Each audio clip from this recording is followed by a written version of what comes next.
আসসালামু আলাইকুম রহমতুল্লাহি ওয়া বারাকাতুহু। কি অবস্থা? সবাই ভালো আছেন? আশা করি আল্লাহর রহমতে আপনারা সবাই ভালো আছেন। তো আপনাদের সবাইকে আমাদের আবার ইসলামিক এডুকেশনে স্বাগতম। তো এটা হচ্ছে আমাদের 27 নম্বর ক্লাস। 27 নম্বর ক্লাসে আমরা আপনাদেরকে সূরা ফিলের 2 নম্বর আয়াত থেকে ভালোভাবে বুঝিয়ে দেব। এখন আপনি বলতে পারেন যে সূরা ফিলের প্রথম আয়াত কই গেছে? সূরা ফিলের প্রথম আয়াত আমরা এক ক্লাসে দিছি আমাদের 26 নম্বর ক্লাসে আমরা আপনাদেরকে সূরা ফিলের প্রথম আয়াত দিছি, ঠিক আছে? তো আমরা 27 নম্বর ক্লাসে আমরা আপনাদেরকে সূরা ফিলের দ্বিতীয় আয়াত ভালোভাবে বুঝিয়ে দেওয়ার চেষ্টা করবো। এবারে কীভাবে বুঝিয়ে দেবো? জবর জের ফেস তানবিন দুই জবর দুই জের দুই ফেস জজম তাই কাকে বলে এবং একটা হরফ অন্য হরফের কীভাবে ধরে এবং কোথায় কত লিপ টান হয়, এভাবে আমরা আপনাদেরকে ভালোভাবে কি বুঝিয়ে দেওয়ার চেষ্টা করবো। আমি যেভাবে শিখছি আমি চাইতেছি আমি আপনাদেরকে যেন কীভাবে শিখাইতে পারি, ঠিক আছে? এইভাবে মানে ভালোভাবে মানে আপনার প্রতিটা পয়েন্ট বাই পয়েন্ট কি আপনাদেরকে ভালোভাবে বুঝিয়ে দেওয়ার চেষ্টা করবো, ঠিক আছে? তো যেটা বলি একটা কথা কি আপনার পুরো কোরআন শরীফ আর মানে আপনার এই এক ফারা থেকে 30 নম্বর ফারা পর্যন্ত প্রত্যেকটা মানে যে প্রত্যেকটা ফিসটা কিন্তু আলিফ থেকে ইয়া পর্যন্ত 29টা হরফ, ইয়ার বাইরে কোনো হরফ নাই। জবত এই এক হরকত এক জবর এক জের এক ফিস তার নবীন দুই জবর দুই জের দুই ফিস যত তাজ দিয়ে ছাড়া কোনো কিছু নাই। শুধু এগুলো আপনি একবার বেসিক যদি জানতে পারেন কোন হরফে কীভাবে ধরে, একটা হরফ আরেকটা হরফে কীভাবে ধরে, এটা যদি আপনি একবার জানতে পারেন তাহলে আপনার জন্য সহজে বোকা বানান, ঠিক আছে? কি করতেছি মানে আমরা একবার যদি একটা হোমওয়ার্কটা কীভাবে ধরে এটা যদি জানতে পারেন তাহলে আপনার জন্য সহজ দেবো, ঠিক আছে? তো আমরা আর দেরি না করে আমাদের মূল কাছে চলে যাবো, সেটা হচ্ছে কি সূরা ফিলের 2 নম্বর আয়াত থেকে, ঠিক আছে? ও আরেকটা কথা হচ্ছে সেটা হচ্ছে আমরা এতদিন যে আমরা 1 থেকে এই 26 নম্বর পর্যন্ত ক্লাস আমাদের আইসি 1 থেকে কি 26 নম্বর পর্যন্ত যে ক্লাস আইসে আমরা এই ক্লাসগুলো এতদিন দিচ্ছি আপনাকে মাগরিবের পর আমরা আপলোড দিছি। কখন দিছি? মাগরিবের পরে। এখন থেকে আমরা আপনার মানে 1 থেকে তো 26 মানে 26 পর্যন্ত আমরা ক্লাস কি মাগরিব পরে দিছি। তো আমাদের প্রায় আপনার রোজার আগে থেকে আমরা ইউটিউব চ্যানেল খুলছি। তো এখন আমাদের রোজা চলতেছে ইফতারের পরে, ভাই বহুত কষ্ট হয়ে যায়। এখনও কিন্তু কি ইফতারের পরে মানে আপনার ক্লাস করতে বহুত কিছু যায়, কষ্ট হয়ে যায় কিন্তু ভাই, মানে বলার ভাই এটা করুন, তারপর আবার আপনার থাম্বনেল বানান, তারপর আপনার একটু ভিডিও একটু মানে সুবিধা অসুবিধা একটু হয়, ঠিক আছে? এগুলো কিন্তু আবার একটু এডিট করতে হয়, মানে অনেক ফেরা দেয়। তো আমরা আজ চিন্তা করছি যে আমরা মাগরিবের পরে একটা ফান ভিডিও দিব। কি দিব? Fun video. মানে আমাদের এই চ্যানেলে সব মানে ভ্যারাইটিস স্টোর যেরকম না, একটা ভ্যারাইটিস স্টোর যেরকম সকল প্রকার মানে আপনার মাল সামানা থাকে, ধরেন লোশন এটা বক্র চক্কর কত কিছু কি থাকে, সেম আমরা ইউটিউব চ্যানেল আমাদের এরকম মানে আপনার সকল কিছু আমরা কি দিব আপনাদেরকে। যেমন একটা কথা সেটা হচ্ছে কি, যেমন আগে যে শেখা ছিল আমলে কি আসছিল আপনার একের ভিতরে সব, গাইডারটা আসলে না, গাইডার ছিল কি একের ভিতরে কি সব, একের ভিতরে সব, ঠিক তেমন আমাদের ইউটিউব চ্যানেলের ভিতরে সব। একটা ইউটিউব চ্যানেলের ভিতরে সকল প্রকার আপনাকে সকল কিছু যেমন আপনার ব্লগ পাইবেন, তারপর আপনার কি আওয়ার ফান মানে কি ফান ফ্যামিলি, যে নাম একটা চ্যানেল আছে আমাদের আওয়ার ফান ফ্যামিলি, কি আপনার আমাদের ফেসবুক পেজ আছে, ঠিক আছে? তো এখানে আমাদের একটা টিম আছে, ওইটাতে আমরা আপনার ফান ভিডিও বানাই। তো ঠিক আছে, তো আমরা একটা ভিডিও কিন্তু আপলোড দিয়ে দিয়েছি আমাদের ফান ভিডিও, ঠিক আছে? আমাদের এই এখন থেকে মাগরিবের পর থেকে আমাদের একটা ফান ভিডিও আপলোড দিব, আর 10টার ভিতরে আমরা ক্লাস দিব। আমরা মাগরিবের পর থেকে 10টার ভিতরে আমরা কি আপনাদেরকে এই আরবি যে ক্লাসটা আছে ওইটা আমরা কি 10টার ভিতরে আপনাদেরকে ক্লাস দিয়ে দিব। এতদিন তো আমরা মাগরিব করে দিয়ে দিব, এখন আমাদের আসার পরে 10টার ভিতরে আমরা কি আপনাদেরকে ক্লাস দিব, ঠিক আছে? আমাদের এই যে ক্লাসগুলো চলতেছে এগুলো ক্লাস দিব। মাগরিবের পর আমরা আপনাদেরকে ফান ভিডিও দিব, আর জোহরের পরে আমরা আপনাদেরকে ব্লগ ভিডিও দিব। সকালে আমাদের ক্লাসের যে রিলস ওইটা আমরা দিব, ঠিক আছে? এটা আমাদের রুটিন, ঠিক আছে? তো আমরা টিম আছে, আমরা টিম মিলে আমরা কি ফান ভিডিও করি, ওগুলো আমরা কি সারবো, ঠিক আছে? মূলত আপনি একটা কথা বুঝতে পারেন যে একের ভিতরে সব, তাহলে কথা বেশি না বলে আমাদের মূল যেটা ওইটা চলে যাবো। এটা হলো বলবেন যে শুধু বক বক বক বক করে, ঠিক আছে? তো আমরা আসলে যেটা বলতেছিলাম আমাদের মূল কথা হচ্ছে মাগরিব পর থেকে আমাদের এখন আর ক্লাস আপলোড হইব না, আসার পরে 10টার ভিতরে আমাদের কি মানে আপনার এই ক্লাসগুলো আপলোড হইব, ঠিক আছে? আর মাগরিব পর আমাদের ফান ভিডিও আপলোড হইব। তা আমাদের মূল বিষয় আমরা চলে যাই, তাহলে আমাদের কি আপনার সূরা ফিলের 2 নম্বর আয়াত থেকে বানানো নেব, ঠিক আছে? তো আমরা সবার আগে একটা লিখে ফেলবো, তারপর আমরা আস্তে আস্তে জবজের ফেস দিব। যেমন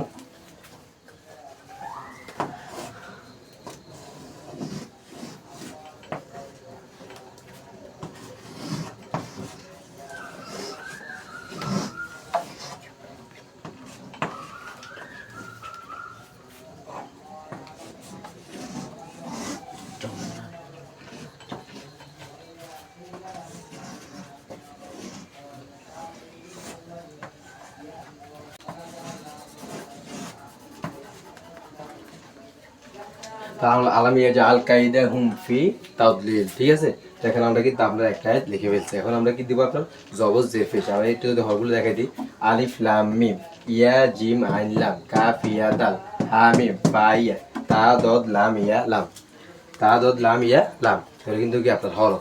কিন্তু আপনার একটা কথা কি আপনার কি ইয়া কি এরকম ছিল, নিয়মের মধ্যে ছিল কি এরকম, কিন্তু আপনার একত্রিতভাবে হওয়ার কারণে প্রত্যেকটা আরবকে আপনার বিভিন্নভাবে রূপ ফিরে নিয়েছে, ঠিক আছে? একটা আরব কিন্তু ছিল আপনার এরকম, কিন্তু হয়ে গেছে একত্রিত হওয়ার কারণে হয়ে গেছে এরকম, ঠিক আছে? এরকম কিন্তু প্রত্যেকটা আরবে প্রায় চলে আসছে। এটা কোন কারণে হয়েছে? কারণ আপনার আপনার হরগুলো কি পরিবর্তনশীল। আমরা কিন্তু এই বিষয়ে কিন্তু আপনাদেরকে আলোচনা করে আমাদের ক্লাসে দিয়ে দিচ্ছি যে একটা হরফ বিভিন্ন রকমের কি আপনার আকৃতি ধরতে পারে, ঠিক আছে? দেখেন আমরা কি জবজের ফেস দিব, যেমন আলিফ জবর কি হয়? আলিফ জবর লাম জবর মিমেজম লাম আলাম, আলিফ জবর লাম জবর মিমেজম লাম আলাম। আমি যাতে আপনাদেরকে বুঝে, যেমন এটা কি জজম, জজম এবং কি তাজদিদ, জজম এবং তাজদিদ এই চিহ্ন দুইটা যদি আপনার কোনো হরফের উপরে থাকে তার আগের হরফ কি আছে আমাদের ওটা দিয়ে খেয়াল করতে হবে, কিছু বুঝছেন? এই জজম এবং তাজ যদি কোনো হরফের উপরে থাকে তার আগের হরফ কি আছে আমাদের ওইটা দিয়ে খেয়াল করতে হবে। যেমন এই তো এটার নাম কি জজম, এটার নাম কি জজম আছে এবং সাকিন আছে। আপনার যেটা মন সেটা বলতে পারেন, জজম বলতে পারেন, সাকিনে বলতে পারেন, ঠিক আছে? তাহলে মিমের উপরে কি আছে? জজম আছে, তার আগের হরফ লামের উপরে কি আছে? জবর আছে। তাহলে লাম জবর কি হয়? লাম জবর লাম জবর মিমে জজম কি হয়? লাম জবর মিমে জজম লাম আলাম, ইয়া জবর জিমে জজম ইয়াজে, ইয়া জবর জিমে জজম কি হয়? ইয়াজে আলাম ইয়াজে, ইয়া জবর ইয়া জায়গা ধরবো, জিমে ধরবো, কারণ এই জজমটা কার উপরে আছে? জিমের উপরে আছে, তার আগের হরফ ইয়ার উপরে জবর আছে। তাহলে ইয়া জবর কি হয়?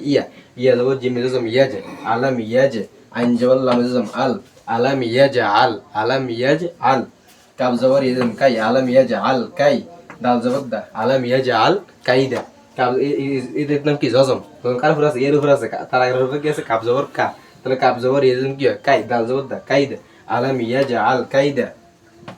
হাফেশ মিউজিক হুম, হাফেশ মিউজিক হুম আলাম ইয়াজআল কাইদাহুম, ফাজির ইজম ফি, ফাজির ইজম ফি আলাম ইয়াজআল কাইদাহুম ফি, আলাম ইয়াজআল কাইদাহুম ফি, এটা কিন্তু আলাদা, হুম ফি, ঠিক আছে? তাব, তাজর দদজম তাব, লামজির ইজম লি তাব লি লামজির লি তাব লি লি, তাজর দদজম তাব, লামজির ইজম লি তাব লি লামজির লি তাব লি লি। রেডি। তাহলে কি আমরা আলামিয়া যে আল কায়দা হুমফি তাবদিল আমাদের কি একটা শেষ। এখন আমি আবার আপনাদেরকে বুঝিয়ে দিতেছি, এটার নাম জজম, এটার নাম তাইজিদ। কোনো হরফের উপরে যদি এরকম কোনো চিহ্ন থাকে, এই দুটো চিহ্ন থেকে যে কোনো একটা চিহ্ন যদি আসে তার আগের হরফে কি আছে আমাদের ওটা দিয়ে খেয়াল করতে হবে, ঠিক আছে? ওটা দিয়ে কি খেয়াল করতে হবে। যেমন আলিফ জবর কি হয়? আলিফ জবর লাম জবর মিমে জজম, লাম জবর মিমে জজম লাম। এখন দিতে পারবে কি হবে? আলাম, কি হবে? আলাম। ইয়া আবার এই জজম কার উপর আছে? জিমের উপর আছে। কার উপর আছে? জিমের উপরে। তাহলে ইয়া যাবে জিমে জজম কি হবে? ইয়াজে, ইয়া যাবে জিমে জজম ইয়াজে আলাম ইয়াজে, আইন জে লামের আইন জবর কি? লামে জজম আলাম ইয়াজে কাবজা ইয়া দিচ্ছে, কার দিচ্ছে? ইয়ারে, কারণ এই সিনোটা আবারও কার উপর আছে? ইয়ার উপর আছে। তাহলে ইয়া তার আগে হবে কাফের উপরে কি আছে? জবর আছে। তাহলে কাফ জবর কি হয়? কাব জবর ইজম কি হয়? কাই, আলাম ইয়াজআল কাই, দাল জবর দা কাইদা আলাম ইয়াজআল কাইদা, হাফিশ মিউজিজম হুম আলাম ইয়াজআল কাইদা হুম, ফাজির ইজম ফি আলাম ইয়াজআল কাইদা হুম ফি, তাজবর দদজম তাব, লামজির ইজম লি তাব লি লামজির লি তাব লি লি তাব লি লি, আলাম ইয়াজআল কাইদা হুম ফি তাব লি লি। এখন বলতে পারেন যে আমরা পড়ছি কি আলাম ইয়াজআল কাইদা হুম ফি তাব লি, তাহলে তাব লি লি হয় কেমনে? কারণ আপনার এটা কিন্তু কি অফ, এটা কিন্তু কি অক্ষ। আপনি কোন সেই পড়েন কিংবা আমরা ফ্রাইডে দেখবেন এরকম নাকি এই গোল্লা ছিল আছে, কত পর পর এরকম গোল্লা ছিল আছে, এটাকে কি বলে? অক্ষ বলে। অক্ষের আগের হরফ সাকিনে যাই, অক্ষের আগের হরফ কি যাই? সাকিনে যাই, সাকিনে আগে বলে জজমে যাই, কি যাই? জজম। তাহলে লাম যাই ইয়ার ধরে লামের লাম ধরবো, কাজ ধরবো লাম ইয়ার ধরে আবার লামরে ধরবো। যেমন লামজের লি লামজের লি লি আসলে অক্ষ বলে কি বল? লি লেবো, কি বল? লিল, লাস্টে লামের উচ্চারণ হবে, কার উচ্চারণ হবে? লামের উচ্চারণ হবে। লিল তাব লিল, একসাথে আলাম ইয়াজআল কাইদাহুম ফি তাদলিল, আলাম ইয়াজআল কাইদাহুম ফি তাদলিল, ঠিক আছে? তখন আমরা কি আটটা ধরবো, সেটা হচ্ছে কি ওয়ারসালা আলাইহিম তয়রান আবাবিল।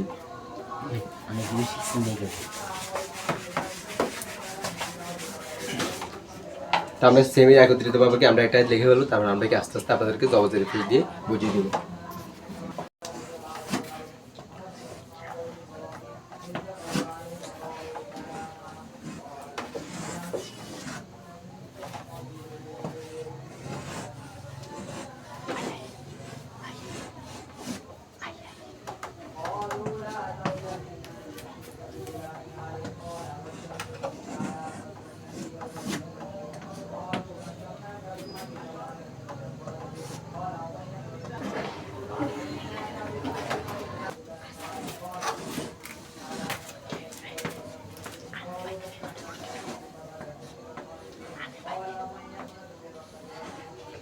তাহলে আমাদের এখানে প্রায়টা কি ওয়ারসালা আলাইহিম তয়রান আবাবিল, ওয়ারসালা আলাইহিম তয়রান আবাবিলকে আমরা পুরো একটা আয়াত লিখে ফেলছি, ঠিক আছে? তাহলে আমরা কি এটা হচ্ছে কি ওয়া আলিফ র সিন লাম আইন লাম ইয়া হা মিম ত ইয়া র আলিফ আলিফ বা ইয়া লাম, তাহলে কি আপনার পুরো আমরা কি আপনার হরফগুলো আমরা একবার আপনাদেরকে বলে দিচ্ছি, ঠিক আছে? কিন্তু হরফগুলো আমি কিন্তু প্রথমে আয়াত যেটা লেখছি ওইটাতে কি বলছি, হরফ কিন্তু আপনার বিভিন্ন রকমের আকৃতি গঠন করা, ঠিক আছে?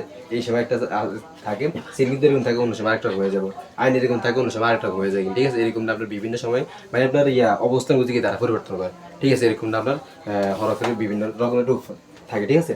তাহলে আমরা কি এখানে কিন্তু ওয়াসাল আরহিম তখন আবাবিল পুরো একটা আয়াত লেগে ফেলছি, এখন আমরা কি জবজের ফেস দিব। আপনার প্রায় আলোচনার সময় হয়ে গেছে, আমরা তাড়াতাড়ি লিখতে হইব। যেমন কি আমরা যদি জবজের ফেস দিই, ওয়া জবর কি হয় ওয়া, ওয়া জবর কি হয় ওয়া, আলিফ জবর রজম আর, আলিফ জবর রজম কি হয় আর, ওয়া আর, ওয়া আর। আমি কিন্তু প্রথমে লিখতে সময় কিন্তু বলছি কি এটা জজম এবং এই তাসদিদ, এটা যদি কোনো হরফের উপর যদি থাকে তার আগের হরফে কি আছে আমাদের ওটা দিয়ে খেয়াল করতে হবে, তার আগের হরফে কি আছে আমাদের কি ওটা দিয়ে খেয়াল করতে হবে। তাহলে আপনার কি রর উপরে কি আছে সাকিন আছে, তার আগের হরফে কি আছে আলিফের উপরে জবর আছে, আলিফ জবর কি হয় আ, আলিফ জবর রজম আর, আলিফ জবর রর হচ্ছে, আলিফ যে কাজ হচ্ছে রর হচ্ছে, তাহলে আলিফ জবর রজম আর, ওয়া আর, সিন জবর সা, ওয়া আর সা, লাম জবর লা, ওয়া আর সালা কি ওয়া আর সালা, ওয়া আর সালা, আইন জবর লাম জবর ইজম লাই আলাই, এটার নাম কি জজম, এই জজম কার উপরে আছে ইয়ার উপরে আছে, তাহলে লাম যে কাজ হচ্ছে ইয়ার দিচ্ছে, তাহলে লাম জবর কি হয় লা, লাম জবর ইজম লাই আলাই, হাজির মিম জজম হিম আলাইহিম, ওয়া আরসালা আলাইহিম, ওয়া আরসালা আলাইহিম, ওয়া আরসালা আলাইহিম, তো জবর ইজম তয়, রদি জবর রন তয়রন, ইয়ার উপরে কি আছে জজম চিহ্নটা আছে, কি আছে জজম চিহ্নটা আছে, তাহলে ত যে কাজ ধরবে ইয়ার ধরবে, তাহলে ত জবর কি হয় ত জবর ইজম তয়, র আলিফ দুই জবর রন, র আলিফ দুই জবর রন তয়রন, আবা আলিফ জবর আ, বা জবর বামে খালি বা আবা,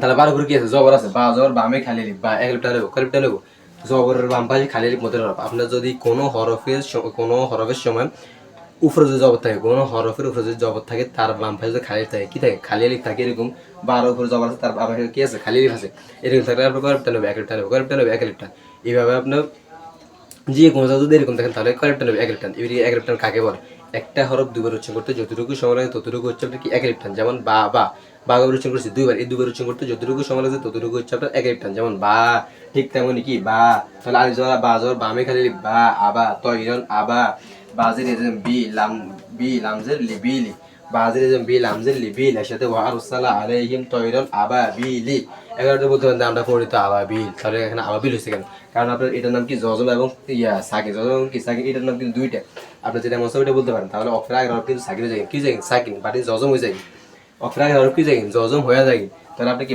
বা জায়গা ধরবে ইয়ার ধরে লামরে ধরবো, বা ইয়ার ধরে লামরে ধরবো, তাহলে বাজের এজম বিল আমজের বিল অফুল্লি বিল, এর সাথে ওয়া আরসালা আলাইহিম তয়রান আবাবিল, আমি আবার বানান করে দেখাইতেছি আপনাদের, ওয়া জবর কি ওয়া আলিফ জবর র জজম আর, ওয়া আর, সিন জবর সা, লাম জবর লা সালা, ওয়া আরসালা, আইন জবর লাম জবর ইজম লাই আলাই, ওয়া আরসালা আলাই আলাই, হাজির মিম জবর হিম, ওয়া আরসালা আলাইহিম, ত জবর ইজম তয়, র আলিফ দুই জবর রন তয়রন, ওয়া আরসালা আলাইহিম তয়রন, আলিফ জবর বা জবর বামে খালি বা আবা, বাজির এজম বিল আমজিল লি বিল আবা বিল অফুল্লি আবা বিল, ওয়া আরসালা আলাইহিম তয়রন আবা বিল, ওয়া আরসালা আলাইহিম তয়রন আবা বিল। তাহলে আমাদের কি সূরা ফিলের 3 আয়াত শেষ। আলাম তারা কাইফা ফাআলা রাব্বুকা বিআসহাবিল ফিল, এই একটা ছিল আমরা কি 25তম ক্লাসে দিয়েছি। তাহলে আমরা কি আলাম ইয়াজআল কাইদাহুম ফি তাদলিল ওয়া আরসালা আলাইহিম তয়রন আবাবিল, আমরা আপনার সূরা দিয়া 27তম ক্লাসে কততম ক্লাসে 27তম ক্লাসে আমরা আপনার দুইটা আয়াত দিয়েছি, ঠিক আছে? আর একটা আয়াত হয়তো বাকি আছে, ওইটা কি আমরা আপনাদেরকে 28তম ক্লাসে আমরা কি আপনাদেরকে বুঝিয়ে দেবো। তার পাশে পুরো সূরা আমরা কি এটা কিন্তু লেখার পর আমরা কি পুরো সূরা ফিল আলাম তারা থেকে লাস্ট পর্যন্ত কি আমরা আপনাদেরকে ভালোভাবে পুরো সূরা একত্রিতভাবে বুঝিয়ে দেবো, ঠিক আছে? তো আশা করি বুঝতে পারছেন, ঠিক আছে? জবজের ফেস কিভাবে বুঝেছি বা একটা হরফ অন্য হরফে কিভাবে ধরে ওইটা ভালোভাবে কি আপনাদেরকে বুঝিয়ে দিয়েছি। কি বলছি আশা করি কি বুঝতে পারছেন। তো আমরা প্রথমে একটু বেশি কথা বলে ফেলছি, তাহলে কি আমরা আজকে থেকে কি মাগরিবের পরে আপনাদেরকে আর ক্লাস দিব না, আমরা কি এসার পরে 10টা থেকে আমরা আপনাদেরকে পুরো আপনার কি মানে আরবি ক্লাসগুলো আমি কি আপনাদেরকে দিব, ঠিক আছে? তো সবাই ভালো থাকবেন, আল্লাহ হাফেজ, আবার নেক্সট ক্লাসে আপনাদের সাথে দেখা হবে। নেক্সট